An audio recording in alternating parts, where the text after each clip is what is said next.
Okay, you should come out, play a little for the intro and get everybody ramped up. No, just like standing in a corner with a guitar gently strumming. And like. Y'all seen that kid that has We'll get Down Jared. syndrome?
Leadership Summit. At the end of it,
Ready?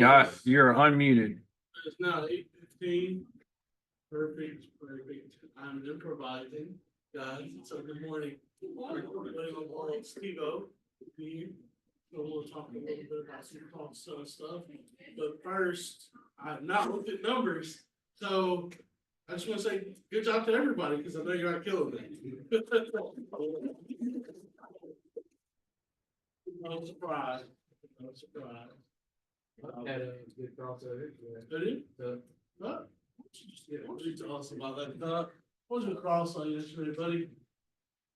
Woman called in for her daughter, got her ACA, $45,000 cancer policy and BBH. Dang. Anybody else have some good stuff from yesterday? For this week, any wins? They're here. Doesn't matter. I had called in yesterday. She was turning 65. I got her a med-sub BBH cancer drug plan, and then her husband uses the VA for everything, and was 66.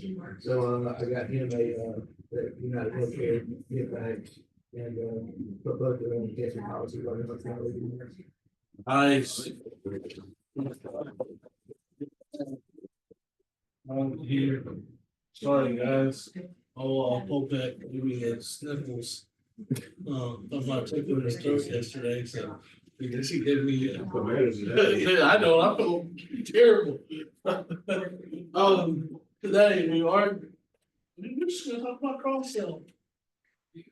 So, we're gonna talk a little bit about, I don't even know what this is. It's all. Oh, okay. So, what? No, I didn't know where everybody was. Yeah, so we're gonna talk a little bit about propositioning, the cross sell, and just asking for the close. Let's see, I did a couple of these where we're in Utah at Tim's office. They just wanted to shadow and watch for a couple hours. And so when I was doing this, I closed the core app. And then I went back right after I closed the core app. And I was like, oh, by the way, I want to talk to you about this policy here. And so I did it 2 different ways. I propositioned it with the give back. They were getting like 90 something back. I was going to get them 170. And I just propositioned it, hey, I can get you this 170. You're going to get this back. But we also need to make sure that you have some more coverage. So I cross-sold them just by asking about a cancer policy. I cross-sold a $53 cancer policy. So literally, I did nothing special at all. I said, hey, I do want to talk to you about this cancer policy. She's like, oh yeah, well, cancer runs in some of my family. I've seen it. I was like, great. I was like, now I can help you see the benefit of this. And so I was like, hey, okay.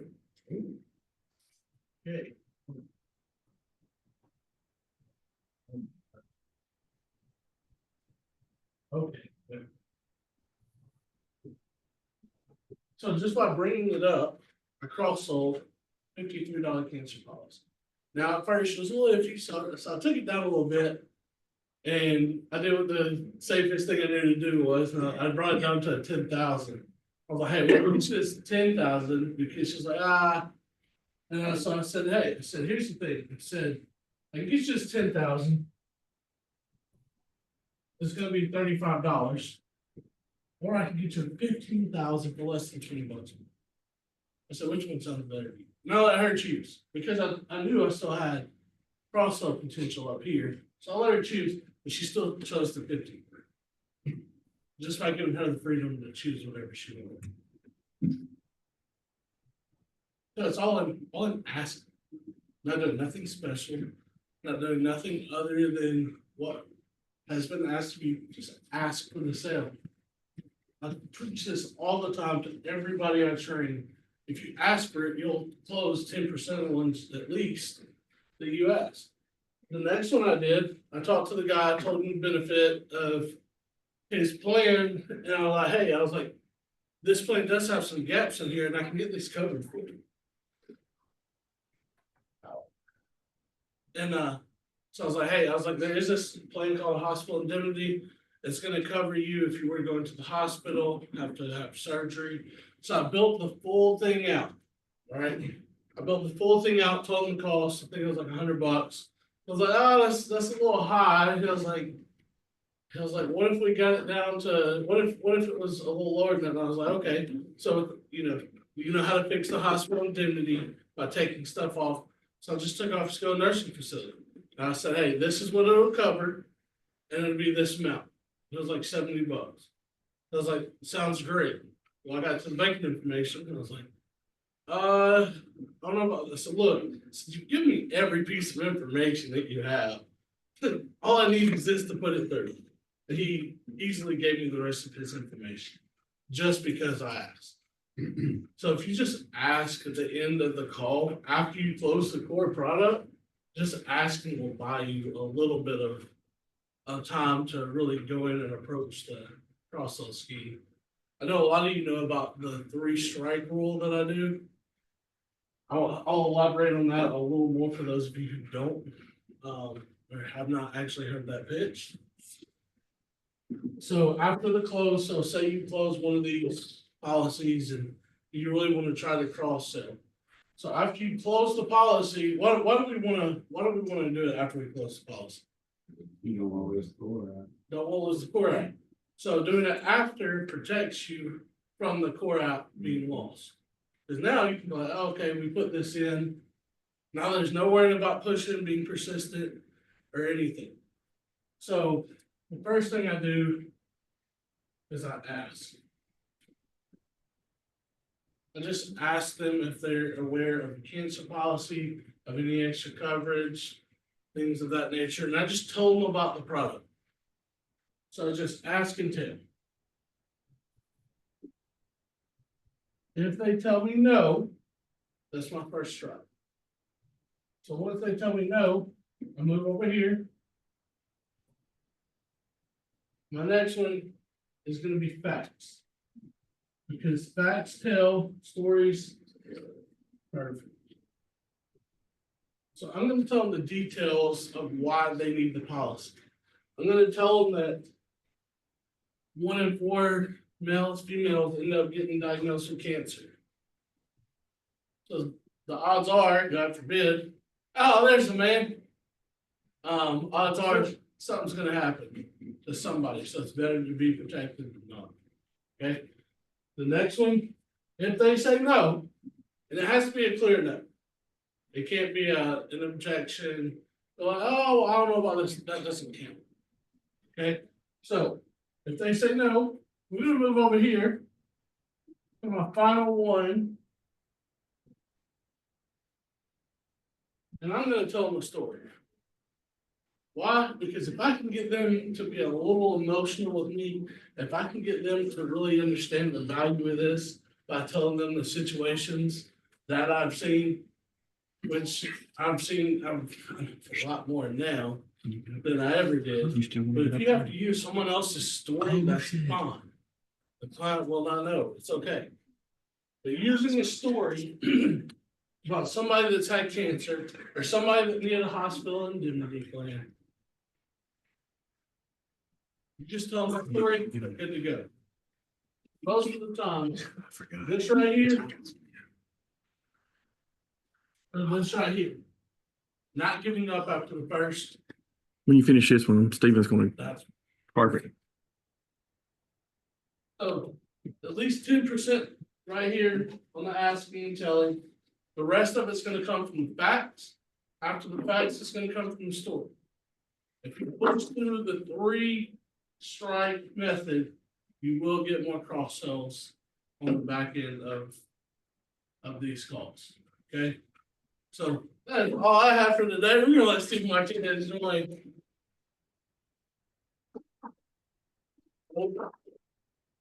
Improvising, baby. You did great. Thank you. Sales. You guys don't think about Steven Martinez as a sales guy, do you? You should. You do. I'm a damn good salesman. Ask anybody who knows me. Sure. Right?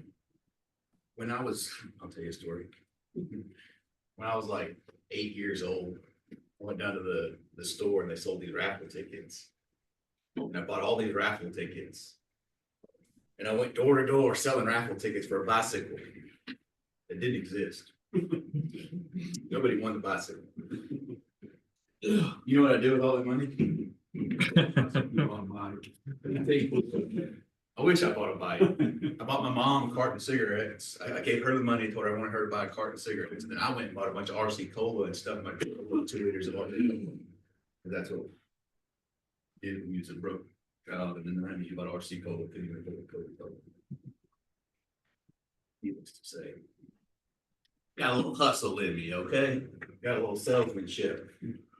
I taught myself how to sell because I knew it was the only thing that was going to get me to the type of income that I knew I wanted to make.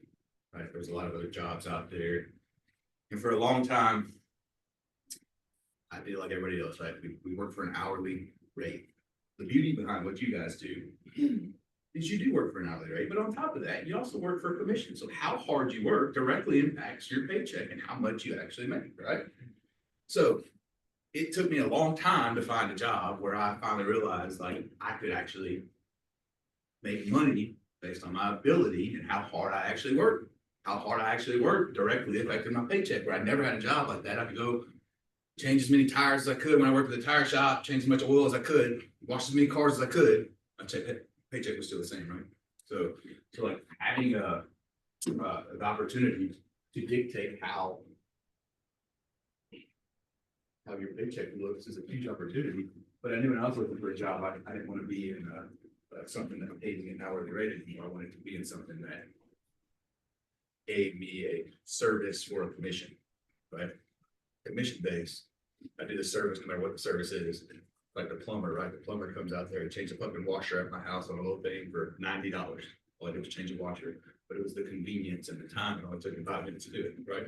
It would have took me a couple hours to watch a YouTube video, go down to Home Depot, probably get the wrong part, come back, realize I had the wrong one, go back, do it again. I could have got it done for $15, but the time, effort, energy, right? So the service is what I pay for. Just that knowledge, right?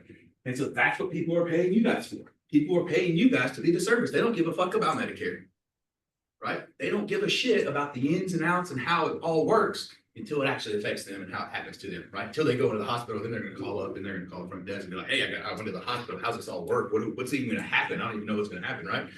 So the sales part of it is all about the psychology of it, right? And it's kind of what Holt was talking about.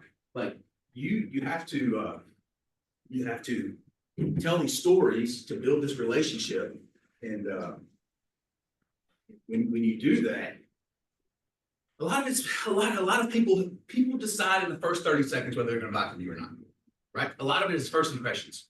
In the first 30 seconds, they're going to make a decision about how they feel about you.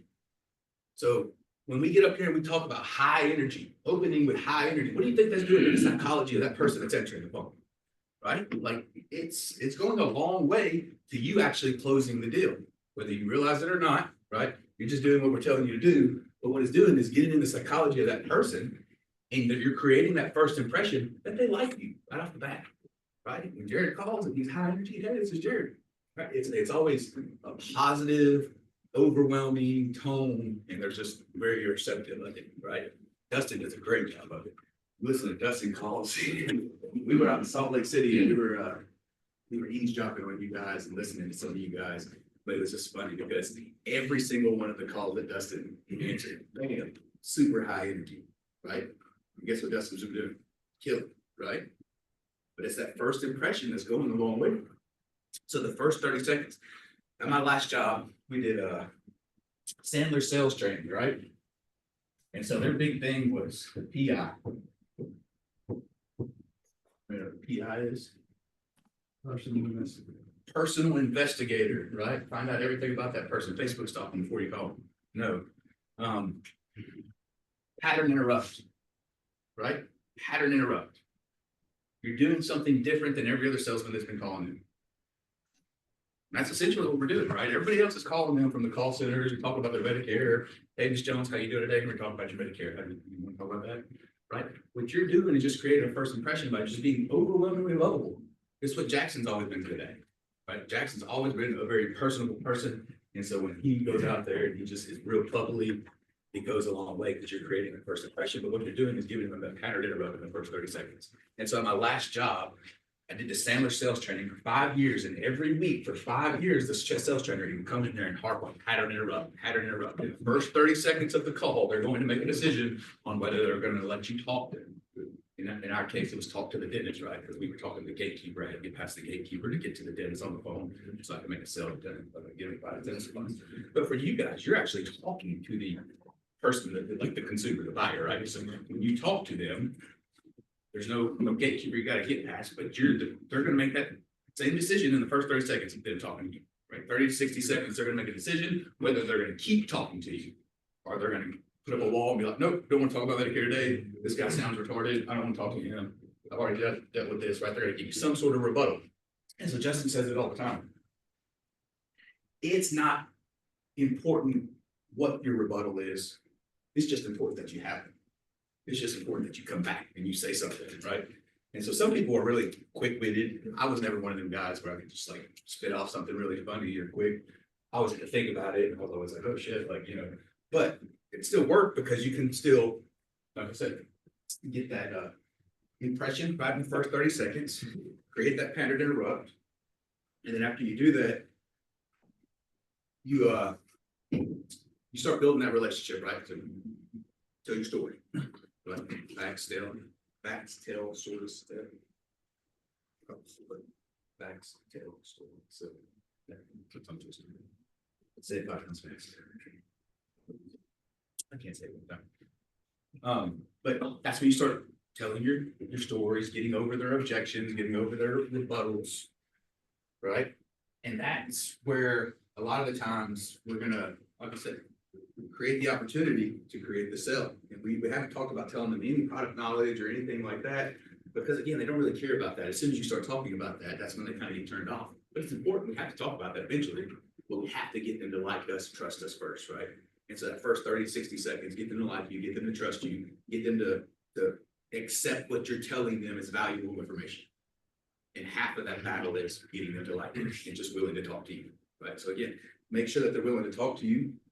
Tell them in the like I said, the first 30 seconds.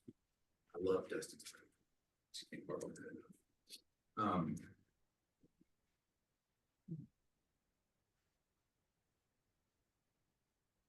The other thing was that we always used to talk about was creating that pattern interrupt, and then after you create that pattern interrupt, then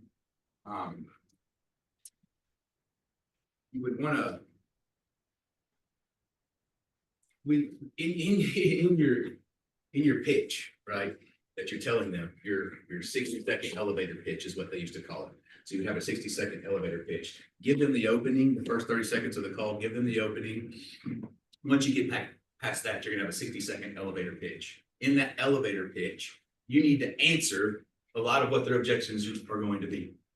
And fortunately for us, we know what a lot of their objections are going to be, right? We can say things that will answer a lot of the questions before they even answer them, just by the way that you're going about it, right? And you guys do a really good job at that. But just remembering that trying to answer the objections that they're going to have before they even have them, right?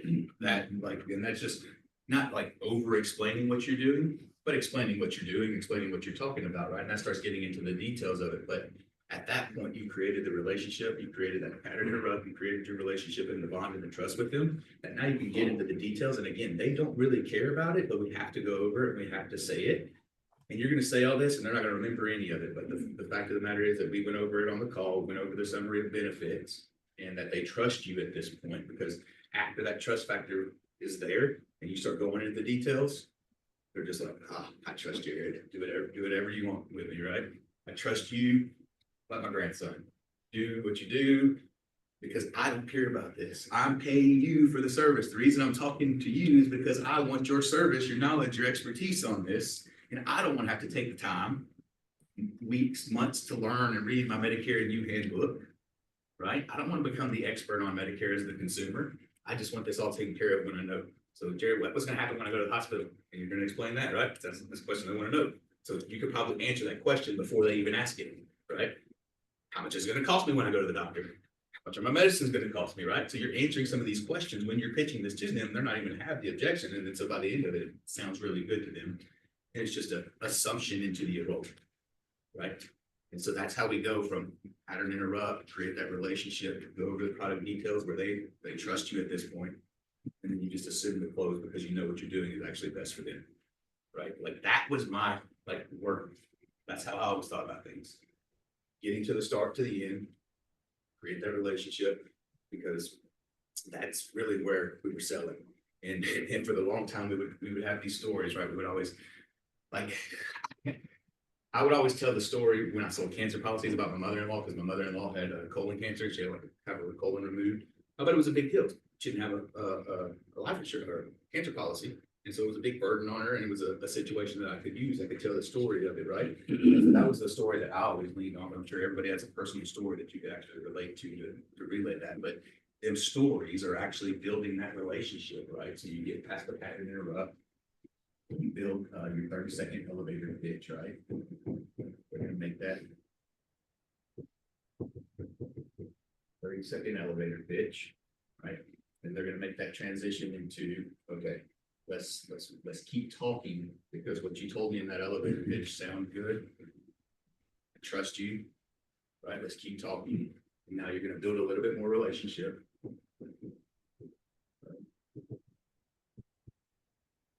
More relationship by telling the story, but by in that relationship building, you're probably selling too, right? Half of the relationship building is selling because you're telling them about products and services that relate to them, and you're building that relationship because they're telling you, I love this Humana plan or I hate this Humana plan, and either you love it or hate it too, whether whatever they like, you like it or you hate it, and you know that's great.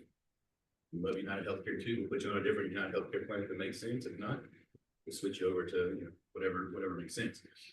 So you're building that relationship, but in that relationship building, you're selling. And never do I enter just a full-blown sales situation. And I think that's what most of the mistakes that these call center guys are doing, right?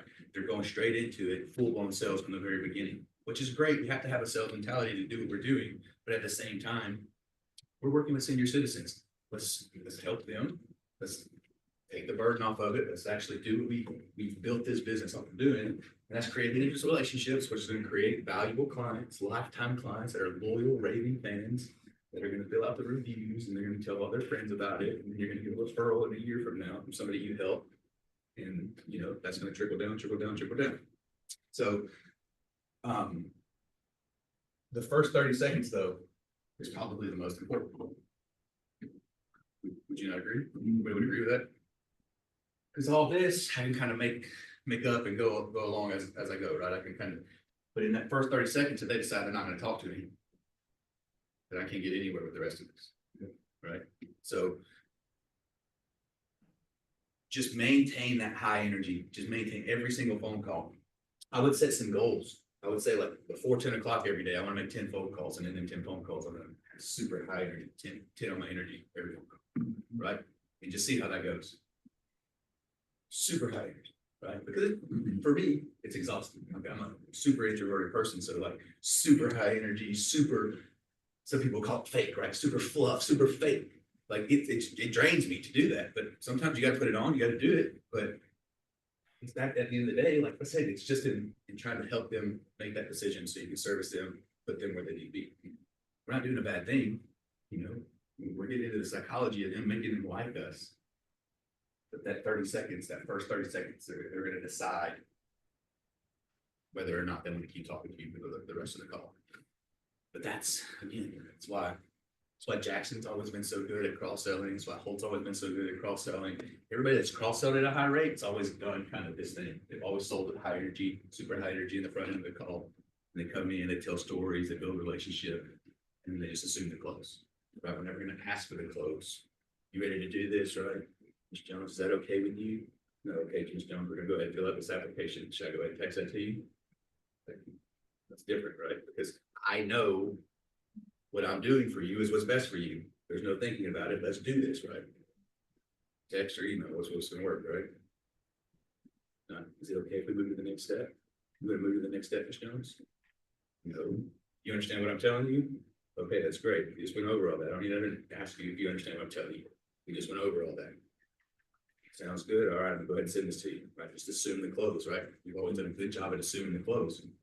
That's why we always harp on assuming the clothes. So it's what I just wanted to pass on to you. Like I said, it's a little bit of my sales knowledge. Again, you guys can think of me as a salesperson, but I went through a lot of sales training. And I did sales for the first 3.5 years I was here. That's all I did was sales and a lot of the marketing simultaneously. But for a long time, it was straight sales. And I wasn't a top salesman every year. It wasn't a bull Russian by any means, but I was a steady paced, high output. And like I said, I was building loyal clients, and that's the biggest thing, is building loyal clients that are going to stay with us year over year. Because when they call back next year, you want them to call you. So we can't have a transactional deal where everything is just so transactional that they don't feel like we're ever going to talk to us again. They talk to Johnny P today, I want them to feel like an AP, they're going to talk to Johnny P again, right? And you letting them know that, like I said, that's what Jackson said, sell the value of what we're doing, sell the value of us. Hey, I'm going to be your agent. I plan on being here 20 years old, 19 years old. I'll be here for the next 30 years. That's what you tell them, right? I'm 12. I'll be here the next 40 years. So that's all I got.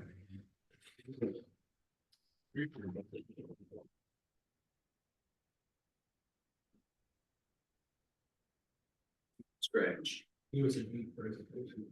A Jeep presentation? That'd be mine. AT4 presentation. Jared will give you, he's gonna bring Clifford up here. Yeah, days. Bring old Clifford up here.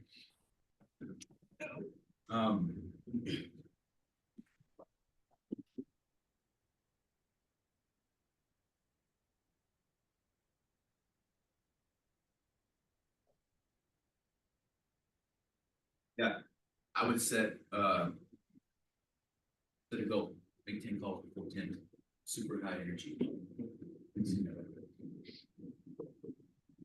We'll say this about the high energy. You fake it long enough, you'll eventually start feeling it. I've had some days where I'm like, you know what, I'm gonna be act super duper bubbly and happy, and then after about 3 or 4 phone calls, I'm like, I'm in a good mood, you know, I think about it, so. It's all in your mind. Yeah. It's the power of the brain. It really is. It really is. Johnny used to talk about it all the time, like self-manifestation. Keep talking about it like it's. That's like taking that's taking that to a whole other level. What's that? Yeah, that's what I'm saying. But it's taking that like just being happy every day. What the E is like everything to a whole other level. Like if I just keep telling myself I'm gonna live on a yacht and travel the world, and I'm gonna live on a yacht and travel the world, like you know, he's gonna keep working towards that. He's found a beautiful girlfriend. I think a lot of that goes with setting goals though, too, because like if you don't have any goals and you don't work towards that, that's what I always talk about. If you don't have the goals and you never work towards that, it's like you're shooting in the dark. So it's like, you know, I'm shooting my bow and arrow, but if I'm just shooting because I'm just going to work every day because I don't know what the hell I'm going for, but I'm just shooting,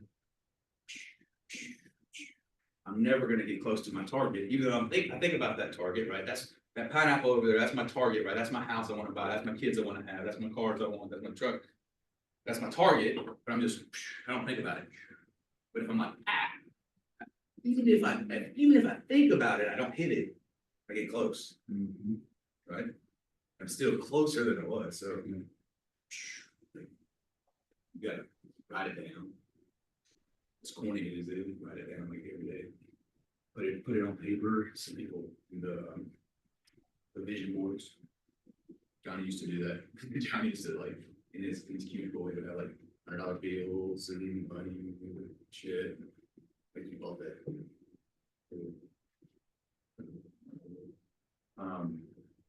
Just stuff like that, but it's at the forefront of your mind, and the more it's at the forefront of your mind, the more you think about it, the more you work towards it. If you just say, oh, it's my goal, then I can put it on a piece of paper, I shove it on my desk, I never look at it, never think about it. Is it really a goal? Is it something I'm working towards, it's something I'm not thinking about, so it's can't be at the forefront of my mind. But yeah, it's that self-manifestation, like you think about it as self-manifestation, but it's like, no, that's just my goal. If I constantly work towards that, I'm gonna continue getting closer and closer and closer and closer towards it, so. But.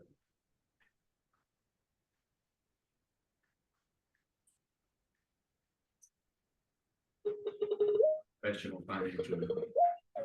Let's see.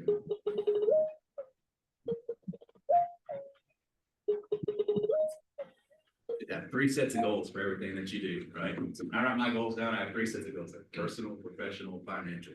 We should have went over all this with you, right? But then I have 3 sets of them, right? Year, 5-year, and 10-year. So what are my year goals, personal, financial, and professional, right? 3 goals each. And then 5-year. Then change. They change a lot. It's crazy. I'm gonna say change. Write them down, you check them off. You gotta do it.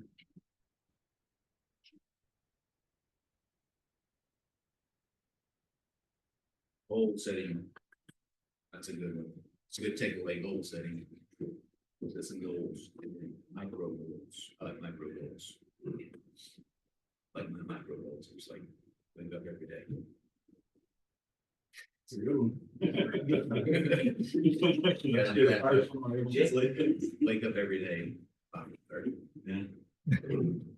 Like that, yeah. Go to the gym every day. My goal is to go to the gym every day this year.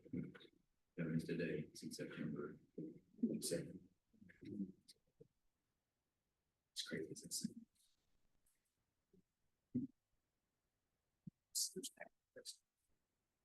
But, like, there's goals within my morning routine, like, have this done by 5 o'clock. Like, have my pre-workout, my shake done. Yeah, the gym at 5.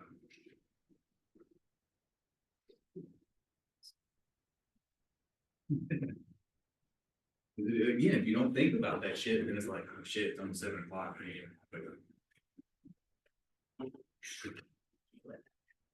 Detrimental to you.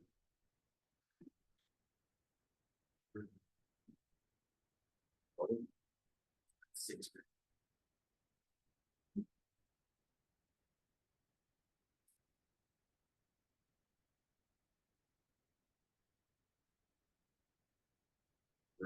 You know why? So I look at it all the time, right?